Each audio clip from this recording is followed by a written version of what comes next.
Hello, welcome to another live Google Hangout on the Living Income Guaranteed. And today we are apologizing, first of all, for not being able to be here, but we had internet problems. These things happen when we are doing it live. But today we are resuming our scheduled topic, which is Living Income Guaranteed Principles and Purpose, which is quite an important topic to begin with because we have been talking about various problems, various ways upon creating solutions about it, but we haven't yet gone in depth about the principles upon which the living income guaranteed proposal is founded in itself. So to talk about this, we have Gabriel Zamora Moreno. He's from Belgium and currently he's in South Africa. So hi Gabriel, how are you doing? Hello Marlene, I'm doing fine. Cool, and thank you for being here. I have to remind our viewers that we have questions that are available for everyone that wants to participate in this discussion, either questions for Gabriel or in general about the living income guaranteed. And also to remind you that because this is done through satellite, there will be a little bit of a lag, so please be patient and aware of that. So, Gabriel, let's start with our topic. And first of all, why do we want to go from the current state of affairs in our world system into a solution? What is our drive to create the living income guaranteed proposal?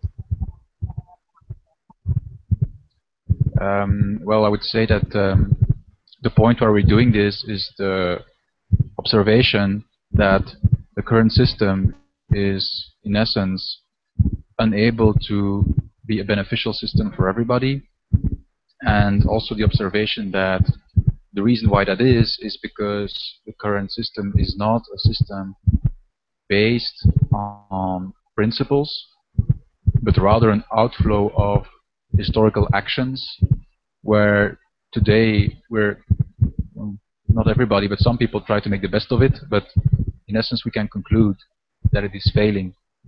So this is why there is a motivation to create a solution that is principle based, because we cannot solve the system by trying to mold what we have started and created through history to now make it somehow fit principles and make it work, but instead we need to really make decisions about what are the principles that must be honored no matter what, and then create and design a system based on that. Exactly. That is the most ideal that we have in fact missed as humanity, first of all. And we have come to the conclusion that because we haven't seen any form of principles in the world system, we have to begin laying them out by what we are going to be doing right now is, first of all, looking at the absence of principles and the examples thereof, so that we can remind ourselves a little bit of what should be evident to all of us, but sometimes we forget the actual problems that we are going on, that we have essentially co-created as society in our current world system. So let's go through them, Gabriel, some examples of what are the basic absence of principles, and let's start with politics. What's up with it? Yeah, so just to quickly reiterate what you said is indeed that the point of mentioning this, of the absence of principles, why do we even talk about this, is to indicate that the current world is not based on principles, and this is a point that is often taken for granted because many tend to still believe that there are good intentions at the basis of what is happening in the world. And what we want to show, what I want to show with these examples is basically that there is no such foundation of good intentions, but what is happening, what is working is like quite a blind system of cruelty and not of benevolence. So, and indeed the first example of politics would be looking at a politician and what motivates a politician to become a politician and take on that role of apparent responsibility is in many cases a career-driven decision. It's a personal career-driven decision where it is not per se about what is best for all, but rather about how the individual is going to accomplish his personal goals and life fulfillment within being a politician.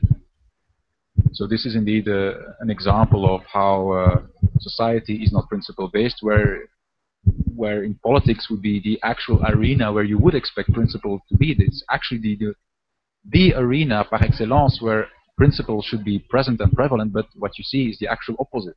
So if it is not present in politics, then where should it be present? Okay. Exactly. And also we have corporations, which is something that at a public level, we all complain about corporations and their labor force and the slavery situation. What can you tell us about this as well? Indeed, so corporations, an example there I was looking at is basically corporations are the employers of our world. They are kind of like the gods. They furnish employment, they furnish life resource through the wages they pay to their employees.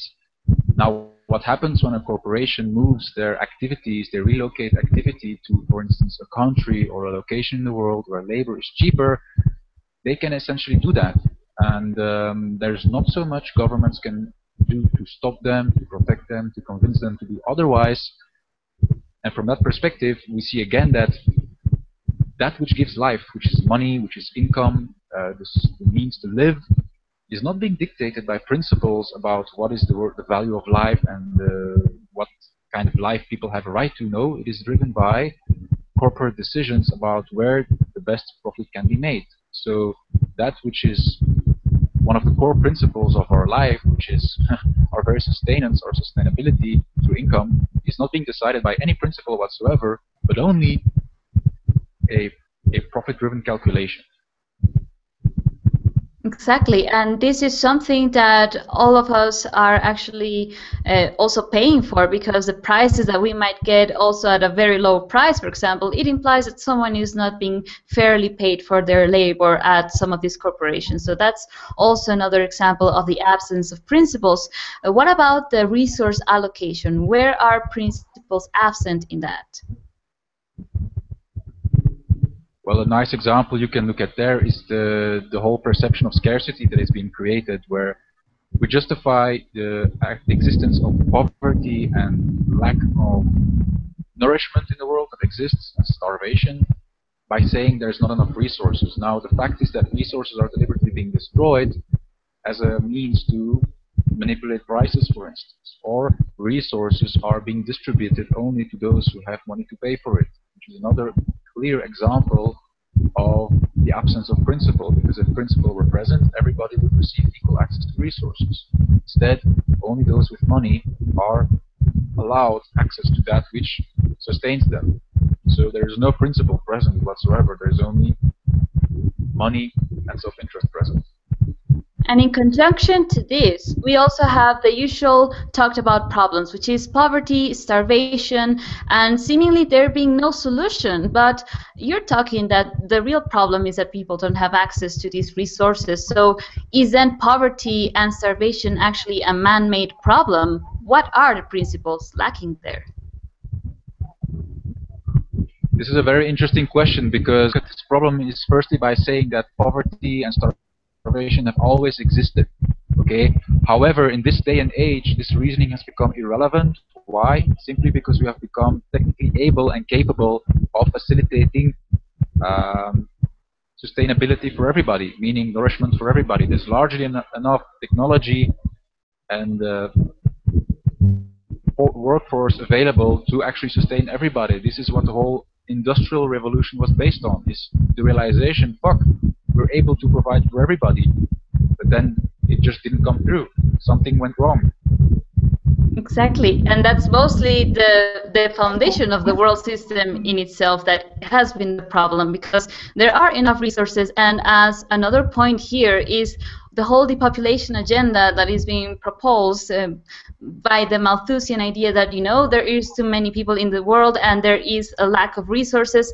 That is really something that we suggest everyone to investigate, because there is sufficient food that, for example, is being discarded, deliberately destroyed, and in essence that indicates that there is sufficient for everyone. We are just not providing access to everyone in an equal manner.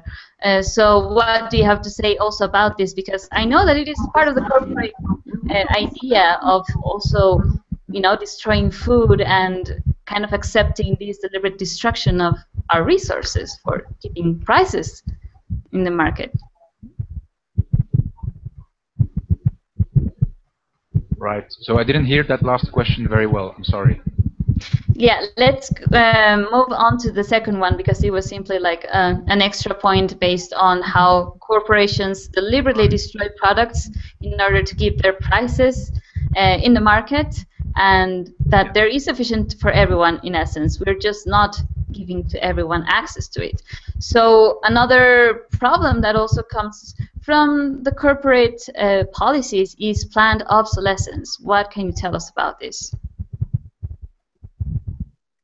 Yeah, planned obsolescence is a very interesting topic because it shows kind of the desperateness of a society that has actually become able to, as I said previously, to sustain for everybody, to kind of desperately look at means how to make the most profit possible, which should actually not be the aim for a limited amount of individuals.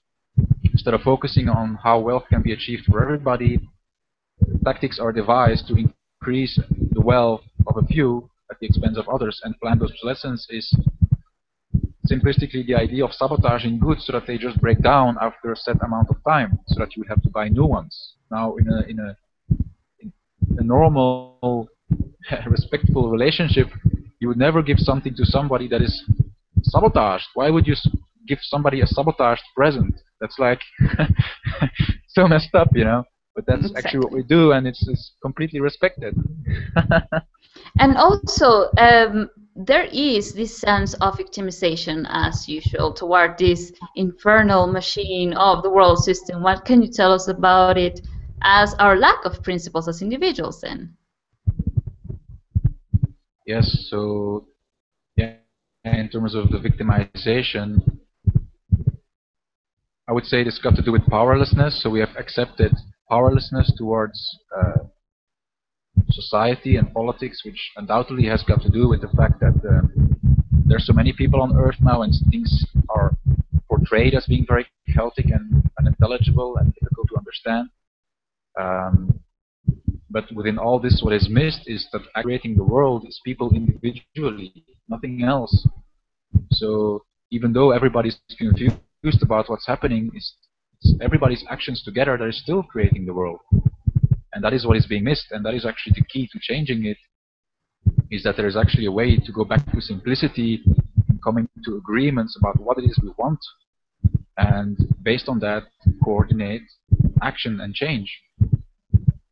So let's go straight to that, because the whole point of this hangout is also sharing, presenting the solutions, the actual principles that are integrated in all aspects of the living income guaranteed proposal. So these are principles that we assume that we can agree upon in order to precisely correct, align all of the problems that you have explained to us. So what would be the first principle of the living income guaranteed in terms of considering everyone and everything? How does that operate?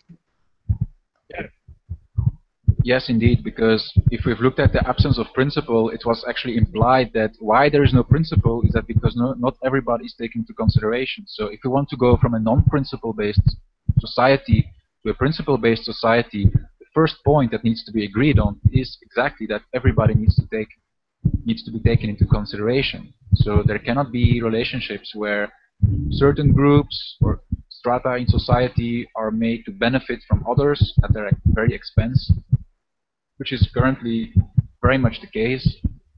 And in other words, there must be more of a symbiotic cohabitation that must be promoted and developed. Absolutely, and also that would imply that the notion of poverty, of some being wealthy and some being poor, should not even exist in our language to begin with, right?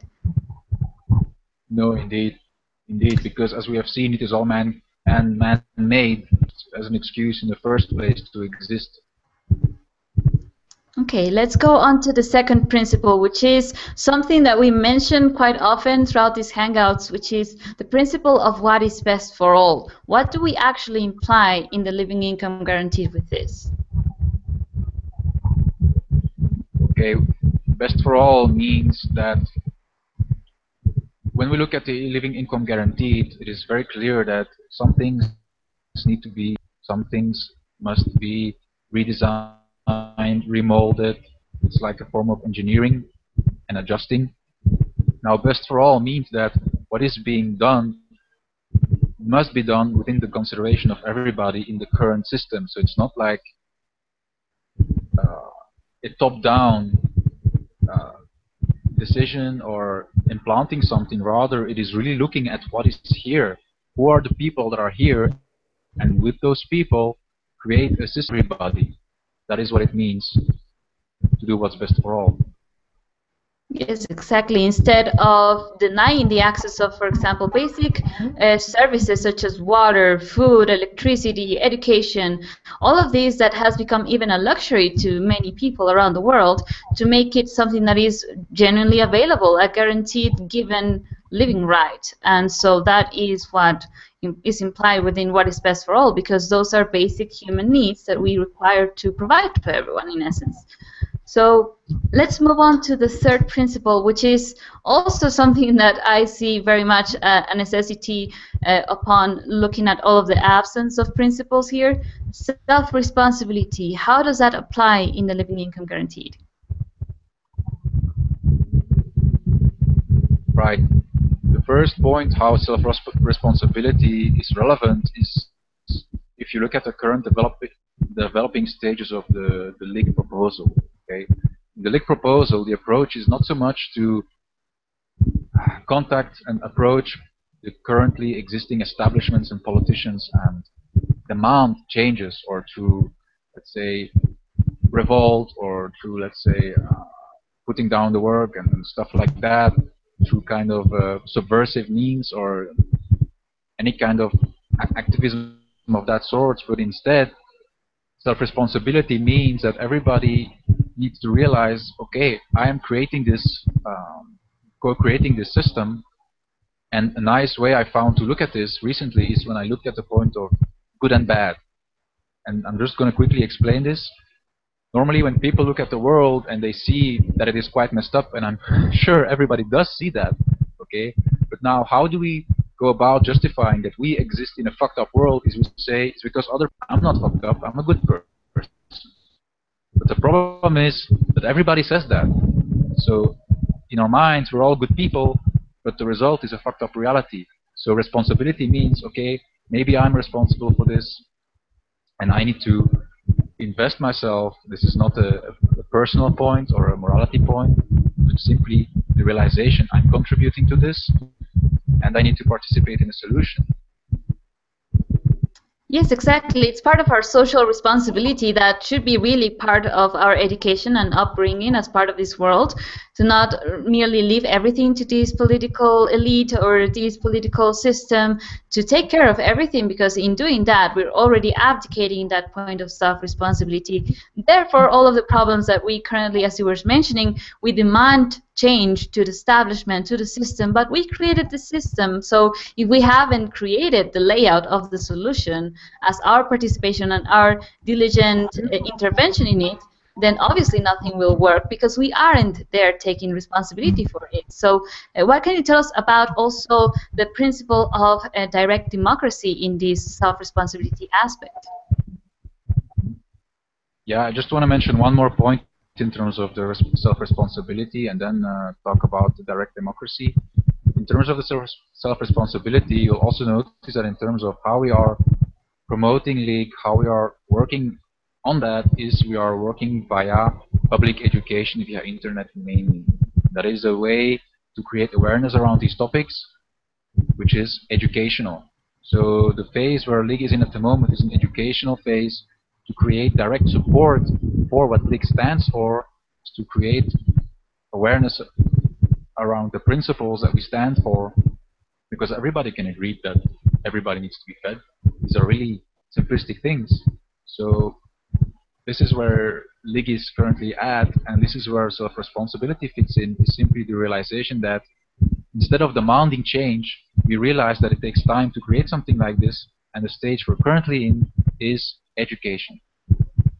Yeah, very important as well. Also, when we look at the current problems in the world, we tend to want quick fix solutions to change things overnight. But within this point of responsibility, it also implies that it has taken us thousands of years to get ourselves to this current state of affairs in the world system. So we cannot really expect things to go to change overnight. So as you're mentioning, it will take time, it will take education, and certainly we are focusing very much on education, on creating this point of awareness and interest within each other that yes, things won't change unless we actually place ourselves in and as the solution, which means we become the actual movement that creates awareness of what can be done at a political level. So within this, let's go directly to the direct democracy aspect.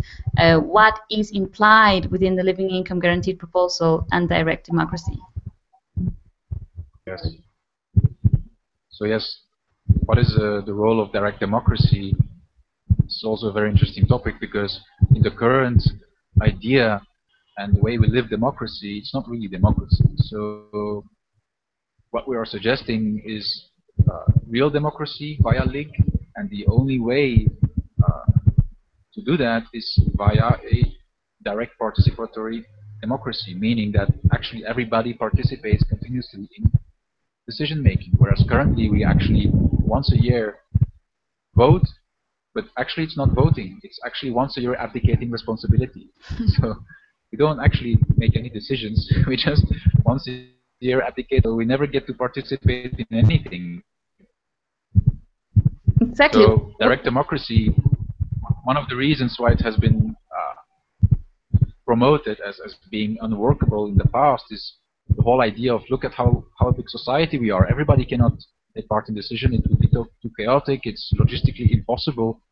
But again, same as with the scarcity argument, we are today in a day and age where it is easy to facilitate participation of millions of individuals via, for instance, the internet. I mean, we need to start using the resources that are here, you know, and stop holding on to the problems that were problems in the past, but that can actually today be solved.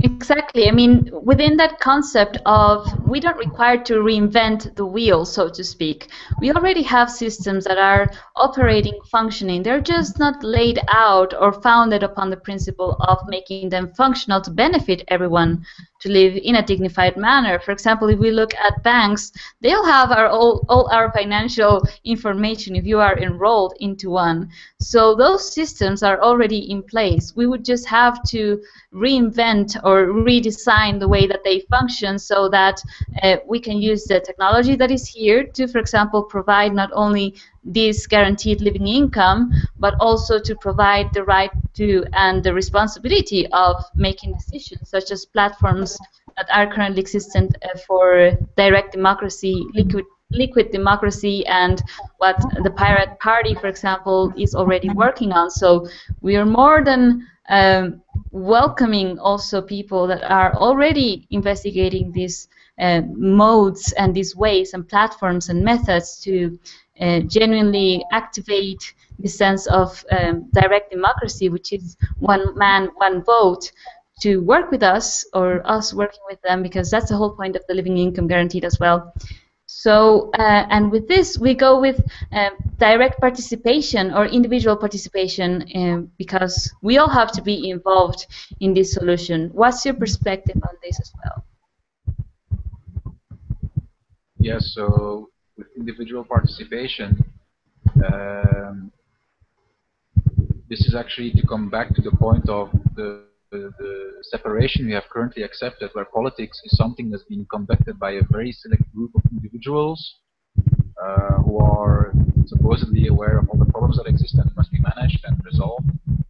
Whereas if you follow the principle of individual participation, what is there being explained is that everybody is kind of responsible for everything that is happening in the society. So in terms of individual participation, and if you look at LIG and the way we are advancing it, is that it is necessary that people become personally involved in this and push it forward gently and stand for principles of LIG. But also in terms of when it comes to the point of actually bringing about changes, it will require the involvement of basically everybody. So individual participation is relevant in that sense that it will become the realization that we're all actually creating a society. And when it comes to implementing something like a living income guarantee, it will require everybody's involvement. That's clear. Absolutely. So for now, I'd like to remind everyone watching that we have questions available and open for Gabriel and myself about the topic that we're discussing. And also, I'd like to point out another aspect, another principle that is implied within the proposal, which is transparency. It is that sense that, well, if corruption is one of the also lacking of principles, then we have to not only create transparency in our institutions or in how the world system functions, but also within ourselves, which implies what Gabriel is mentioning. We have to become informed citizens, informed individuals that know how the world system operates so that we can function in it appropriately and be able to spot or identify any sense of corruption or any point of abuse, because that has been happening, don't you say, when it comes to us being uninformed and the consequences thereof. What do you have to say about this point of transparency?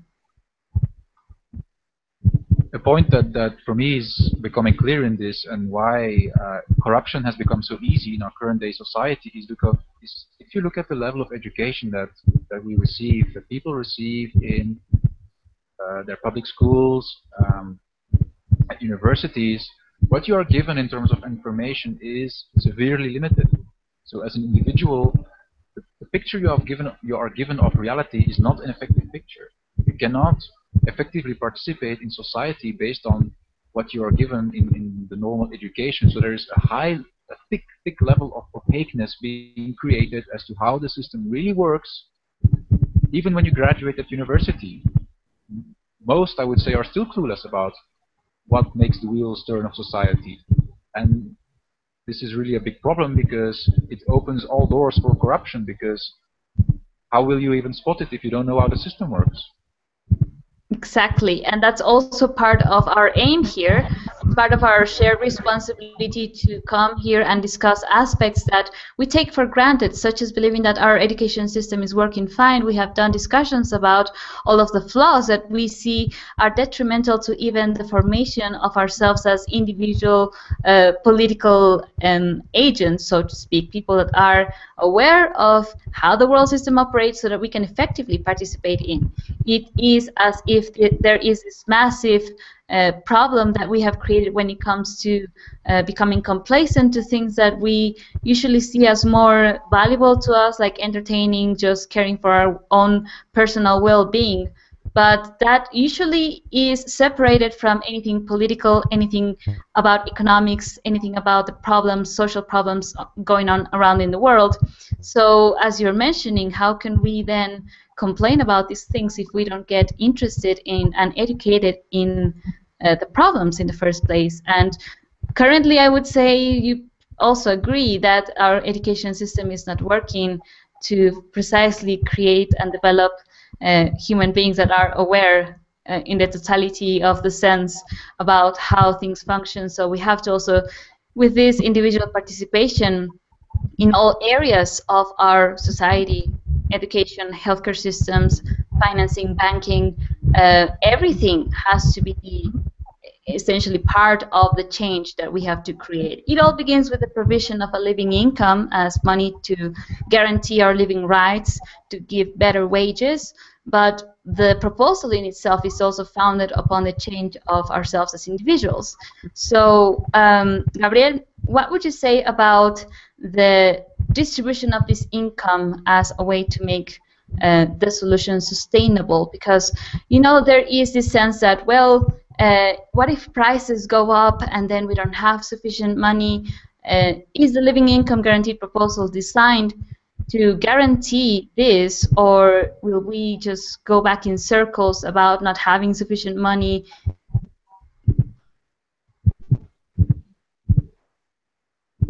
Okay. Well, the problem is that if you want to look at the problem of an increase of income potentially, and then also a living income guaranteed for those who do not have sufficient means. If you try to look at it within the eyes of the current system, you're not going to be able to really sort this out, because all you're going to be able to think about is inflation, depression, loans and stuff like that, where there's not enough money. You're going to keep thinking about scarcity. But instead, what we're proposing is quite different and must be seen in a different framework, where if you change one parameter, let's say you change the living income, okay, by giving everybody that minimum income at least, this will actually create a vast consumer base. So if you have a vast consumer base through all this purchasing power that emerges, this will also influence business in a huge degree, okay, because this is one of the very known contradictions of capitalism, is that, you know, prices, the labor is being, the value of labor is being diminished in the local markets, therefore the purchasing power diminishes, and they have to then go find new markets to sell their products. It's very stupid. You know, you would think that they have thought of this in advance, but they didn't. Exactly, and also what we have to look at is that currently there is no sense of responsibility to natural resources, for example, or paying good wages to people. So in that, as we were mentioning, it is sabotaging our own development. So the living income guaranteed within the sense of sustainability is to make obviously prices affordable with a living income, otherwise it would be rendered obsolete or useless. So we have to cooperate all aspects that can enable the functioning of our economy to the benefit of everyone, which is currently not the case. But how can it change if we are not first educated on the ways that we can make it change? And the living income guarantee proposal is a place wherein we can join in all the principles, all the aspects that require to be fine-tuned, aligned, corrected to create a new model, a new way of ensuring that the current system, as it is a capitalist system, can start functioning to the benefit of everyone. We don't want to reinvent the wheel at this stage. We're just essentially advocating for the guaranteeing of the right to live in dignity. So with this, any last words that you would like to share with us about these principles and why you see that it is necessary for us to be involved in this, and your own decision to be part of this movement as well? Yes, I think one of the main things that I see is that we have really accepted the belief that we are completely incapable. So there's, like, from the human's perspective, there is a underestimation of their own value and capability to change things. So, and this is, I think, one of the main apathy in the world, is because this point is being ignored, where it is possible to change things. It is possible to create different currents in society and come to a new situation.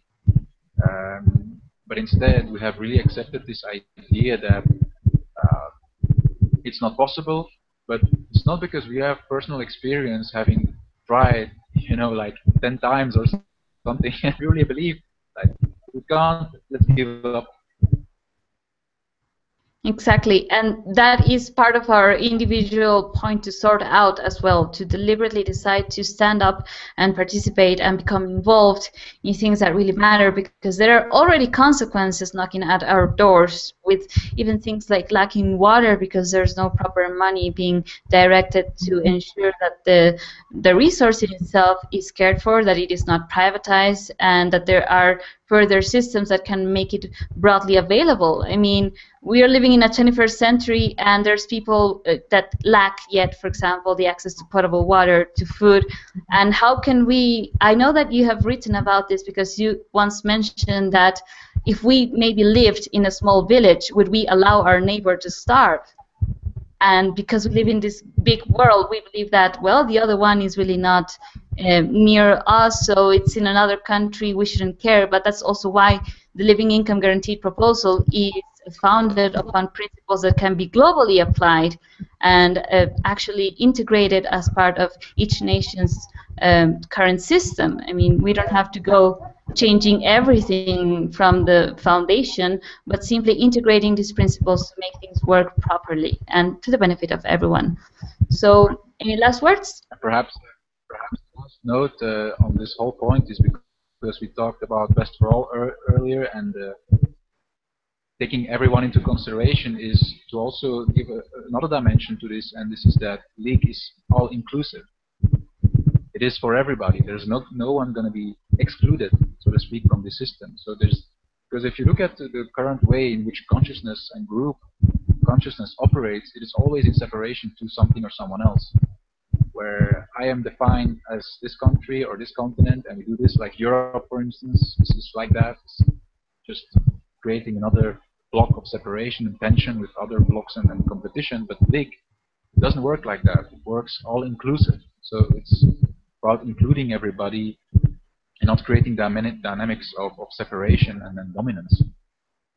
Very important aspect, because also solutions tend to veer toward punishing or diminishing the power to those that currently hold the power, but we actually don't see it that way. And there are already capitalist people that are really big in business, such as Nick Hanover, and he is actually also advocating that people of the world as middle class and lower class should actually be given more money so that they can also be benefited from it. I mean, this is a win-win solution that hasn't yet been planned, because we tend to want to punish those that we deem as the culprits of this world system being the way that it is. But we actually work with this principle of also forgiving debt, forgiving the problems, and rather learning how to cooperate and work as one whole, as one humanity, as one group that can be supportive toward each other instead of waging wars and causing the problems that we are actually facing right now in this world. So, any last words? This is very important to understand, because this is also one more note is that if you look at corporations, and in the past when socialist principles have been advocated, it has always been understood as the socialist principle against the private interest principle, right? But League doesn't work like that. In League, the corporations actually benefit from the living income guaranteed because of the market expanding, right? So corporations will not be restrained in that sense, and there will be a much bigger potential for corporations to actually grow, develop themselves, especially in the direction of delivering better quality. So in that sense, business and living income guaranteed really go hand in hand. There is really no separation on that level. Exactly, and also in terms of the supply and demand, it will be based on real necessities, because we have to get educated as well in terms of what we really need. We have talked about this in conspicuous consumption in previous hangouts. You can check it out. To really, as individuals, become genuine, self-supportive, and informed participants of our economy. Because if we follow our current patterns, we will surely lead ourselves to self-destruction, and that's what we also are here to prevent, because we're already witnessing outflows of that.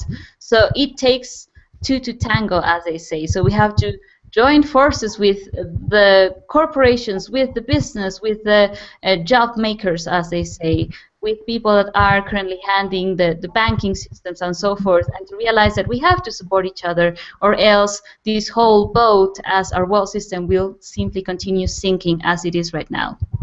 So I consider that we have touched upon all our principles. Gabriel, any last words for this hangout now? Amen. Okay, so we are then going to be continuing talking about more topics precisely to continue educating ourselves about the economy, about politics, education, because that is part of creating also a new culture of life, of supporting each other to be informed citizens and regain our sense of power to change things. Thanks a lot, Gabriel, for being here and for your time. My pleasure. And thanks to you, the viewer, for today. If you have further questions for Gabriel or myself, please place them in the comment section of the YouTube video. And please subscribe to our channel if you haven't yet. And keep in contact with us through the comment section or through the Facebook page. And we will see you next time, next Sunday, same time, on another Living Income Guaranteed Google Hangout. Thanks for watching. Bye, Gabriel. Bye.